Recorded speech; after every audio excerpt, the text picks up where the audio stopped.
First of all, I'd like to start today by acknowledging all the people who have suffered injuries from the vaccines. When I signed up to become a senator 2.5 years ago, I signed up to protect the Australian people and particularly to make sure that we always look after the health and well-being of those people. The name of the game, with health is to make sure that everyone has a good health outcome and it's not just about the vaccine rollout and reaching targets. That's a means to an end, and the end in itself is good health for everyone. And the best people to do that are the people themselves in consultation with their doctor. And we shouldn't be having mandates imposed upon people by bureaucrats, by governments or by the media. What we have got, however, is that we have got Australians who have been injured, who did the right thing, who listened to the government that said the vaccines were safe and effective. And what we've seen is many of these victims have been scorned and ignored by the medical community. It must be particularly difficult to have an injury at the best of times, but it must be so much more worse when you go to the doctor or the hospital and you're not getting the attention that you need. That is why I'm speaking here today. And in particular, what I would like to do, and the reason why I am withholding my vote from the government, first and foremost, is to improve the indemnity scheme for those people who have been injured by the vaccine. People have been injured for months now. There have been people who have been paralysed down their right-hand side. There's people who had strokes, pulmonary embolisms, myocarditis, pericarditis, functional neurological disorders. And these people have been left helpless by a government who are more than happy to indemnify foreign pharmaceutical companies, many of whom are convicted felons for past misdemeanours, but now we are neglecting suffering Australians. I believe that these people should be compensated for every dollar they spend as a result of vaccine injuries. The threshold should not start at $5,000. They should be compensated as well for their loss of income as a result of not being able to work because of the vaccine injury. Furthermore, they need to be compensated straight away and not have to wait for months. I know one lady who was paralysed back in June. She's been bedridden most of that time. She's had a broken ankle. She has to spend $400 a month on potassium IV injections just to keep her alive. Now, I don't know about you, but I think that we've got an obligation to protect people who are going such shocking medical injuries.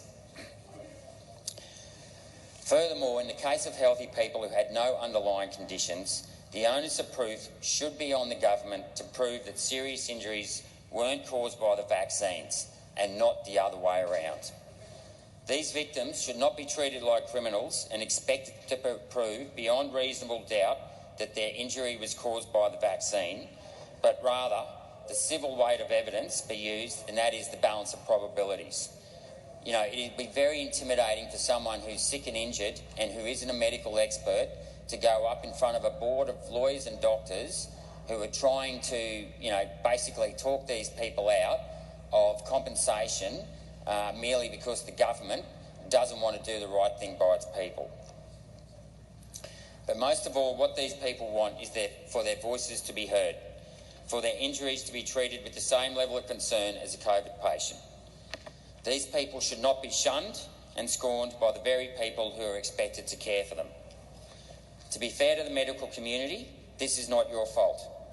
I've heard from countless doctors, nurses and patients that backroom bureaucrats, namely AHPRA and the TGA, are threatening the medical staff with deregistration if they speak up about vaccine injuries. This needs to stop.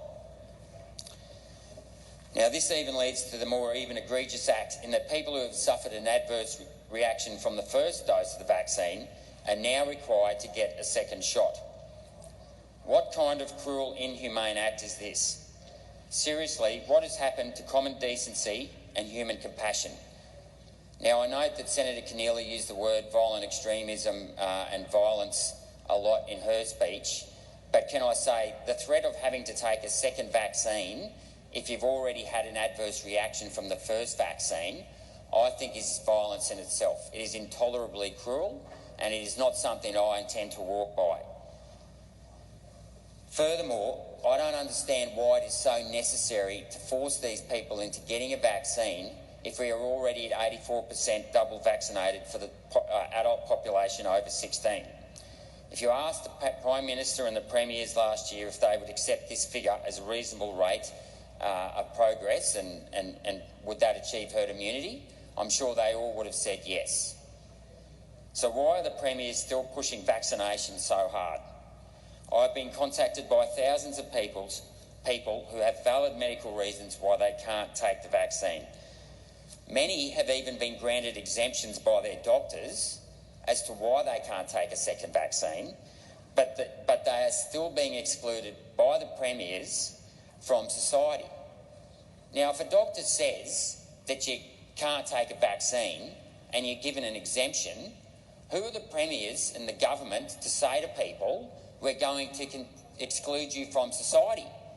These people are already injured. Why are we shunning them? Why are we putting them down?